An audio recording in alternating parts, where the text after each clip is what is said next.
Hello മക്കളെ, അപ്പോൾ നമ്മുടെ +1 മോഡൽ എക്സാം കഴിഞ്ഞിരിക്കുകയാണ്. എങ്ങനെയുണ്ടായിരുന്നു നിങ്ങളുടെ എക്സ്പീരിയൻസ് എന്നുള്ള കാര്യം എന്ത് ചെയ്യുക, ഒന്ന് കമൻറ്റ് ബോക്സിൽ കമൻറ്റ് ചെയ്യുക. നല്ലൊരു എക്സ്പീരിയൻസ് ആയിരുന്നോ? പരീക്ഷകളൊക്കെ ഈസി ആയിരുന്നോ?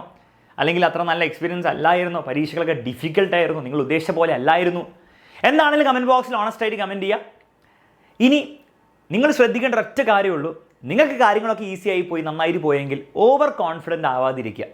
അത് പലരുടെയും ജീവിതങ്ങൾ റൂയിൻ ചെയ്തില്ലെങ്കിലും പബ്ലിക് എക്സാമിൻ്റെ മാർക്ക് റൂയിൻ ചെയ്ത് ഞാൻ കണ്ടിട്ടുണ്ട്. ഓവർ കോൺഫിഡൻ്റ് ആവേണ്ട, നമുക്ക് ഇനിയും പഠിക്കാനുണ്ട്, ഇനിയും ഹാർഡ് വർക്ക് ചെയ്യാനുണ്ട് എന്നുള്ളൊരു ബോധത്തോടെ മുന്നോട്ട് പോകണം. അതേസമയം നിങ്ങൾക്ക് നല്ലൊരു എക്സ്പീരിയൻസ് അല്ലായിരുന്നു, മോഡൽ എക്സാമിന് നന്നായിട്ട് നിങ്ങൾക്ക് എഴുതാൻ പറ്റിയില്ലെങ്കിൽ നിങ്ങൾ ഒരിക്കലും ഡീമോട്ടിവേറ്റഡ് ആവേണ്ട ആവശ്യമില്ല. ഒരു വർഷം പോലും മോഡൽ എക്സാമിൽ 95% മുകളിൽ കിട്ടിയ കുട്ടികൾക്ക് മാത്രമേ പബ്ലിക് എക്സാമിന് അതിന് മുകളിൽ കിട്ടിയിട്ടുള്ളൂ എന്നുള്ള സംഭവം നടന്നിട്ടൊന്നുമില്ല. പല കുട്ടികളും പബ്ലിക് എക്സാമിൽ 95% മുകളിൽ മാർക്ക് വാങ്ങുന്നവരുടെ മോഡൽ പരീക്ഷകളിൽ നമ്മൾ എടുത്തു നോക്കിയാൽ, കഴിഞ്ഞ വർഷത്തൊക്കെ എടുത്തു നോക്കിയാൽ അത് 85, 83, 80, 75 വരെ ഞാൻ കണ്ടിട്ടുണ്ട്. അപ്പം ഇനി അങ്ങോട്ട് മുകളിലേക്ക് കയറി 95ൻ്റെ മുകളിൽ എത്താൻ പോസിബിൾ ആവണോ എന്നുള്ള ചോദ്യത്തിന് മക്കളെ സ്പെഷ്യലായിട്ട് ഉത്തരം തരേണ്ട ആവശ്യമില്ലല്ലോ. നിങ്ങൾ വിചാരിച്ചാൽ പോസിബിളാണ്, നിങ്ങൾ പരിശ്രമിച്ചാൽ പോസിബിളാണ്. ഇനി എന്തെങ്കിലും കാണിച്ച് പരിശ്രമിച്ചാൽ ഇനി അങ്ങോട്ട് നിങ്ങൾക്ക് എന്താണ്, നിങ്ങളുടെ ടൈം പ്രോപ്പർലി യൂസ് ചെയ്യാൻ പറ്റില്ല. അങ്ങനെ പ്രോപ്പർലി യൂസ് ചെയ്തില്ലെങ്കിൽ നിങ്ങൾക്ക് ഉദ്ദേശിച്ച രീതിയിലുള്ള നിങ്ങളുടെ ഏറ്റവും ബെസ്റ്റ് ആയിട്ടുള്ള റിസൾട്ട് നിങ്ങൾക്ക് എത്തിയെടുക്കാൻ പറ്റില്ല. അപ്പോൾ അതിന് വേണ്ടിയിട്ട് ഒരു കിടിലൻ സ്റ്റഡി പ്ലാനാണ് പറഞ്ഞു തരാൻ പോകുന്നത്. മക്കളെ 34 ദിവസങ്ങളാണ്, എണ്ണി നോക്കുക, 34 ദിവസങ്ങളാണ് ഇനിയും നിങ്ങൾക്ക് പഠിക്കാൻ മാത്രമുള്ള ദിവസങ്ങൾ. ആ ദിവസങ്ങൾ നിങ്ങൾ മാക്സിമം ഞാൻ ഈ പറയുന്ന പോലെ നിങ്ങൾ യൂസ് ചെയ്ത് കഴിഞ്ഞാൽ ഒരു സംശയമില്ല മക്കളെ, നമുക്ക് ഒരുമിച്ച് പബ്ലിക് എക്സാം ആകുമ്പോഴത്തേക്കും 95%ന് മുകളിൽ ഓരോ സബ്ജക്റ്റിലും വാങ്ങിച്ചെടുക്കാം. ഓക്കെ, അപ്പം റെഡി, സ്റ്റാർട്ട് ചെയ്യാം മക്കളെ. നമുക്ക് ഇന്ന് ഇവിടെ നമ്മളിവിടെ നിൽക്കുകയാണ്. ഇനി പബ്ലിക് എക്സാം സ്റ്റാർട്ട് ചെയ്യാൻ, ഫസ്റ്റ് പരീക്ഷ സ്റ്റാർട്ട് ചെയ്യാൻ 9 ദിവസമാണുള്ളത്. അപ്പോൾ ഈ 9 ദിവസം എന്ത് ചെയ്യണം എന്നുള്ള കാര്യത്തിൽ കൃത്യമായൊരു ധാരണ കിട്ടണമെങ്കിൽ ഓരോ പരീക്ഷയ്ക്കും എത്ര ദിവസങ്ങൾ നമുക്ക് പഠിക്കാനുണ്ടെന്നുള്ള കാര്യം നമുക്ക് മനസ്സിലാക്കണം.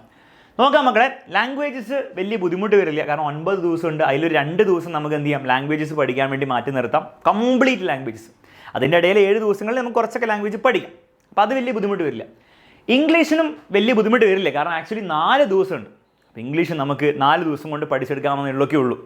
4 ദിവസം നന്നായിട്ട് പഠിക്കണം, പക്ഷെ പഠിച്ചെടുക്കാം. കെമിസ്ട്രി പ്രശ്നമാണ്, 2 ദിവസമുള്ളൂ, അപ്പോൾ അത് പ്രശ്നമാണെന്ന് ഓർത്ത് വെച്ചോ.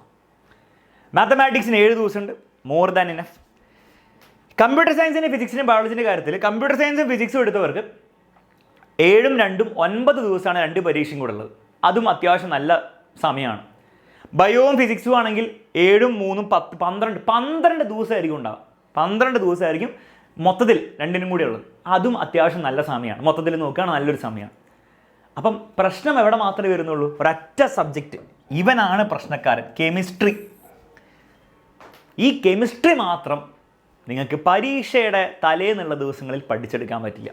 അപ്പോൾ അതിൻ്റെ അർത്ഥം എന്താണ്, അതിൻ്റെ ഉത്തരം എന്താണ്, അത് നേരത്തെ പഠിച്ചെടുക്കണം. നേരത്തെ എന്ന് പറഞ്ഞാൽ എപ്പോഴാണ് മക്കളെ, നേരത്തെ എന്ന് പറഞ്ഞാൽ വേറെ ദിവസങ്ങളൊന്നുമില്ല, ഇവിടെ പറ്റില്ല. ഇവിടെ പറ്റുമോ? ഇല്ല. അത് പരീക്ഷ കഴിഞ്ഞു, ഇവിടെ പറ്റുമോ? ഇല്ല.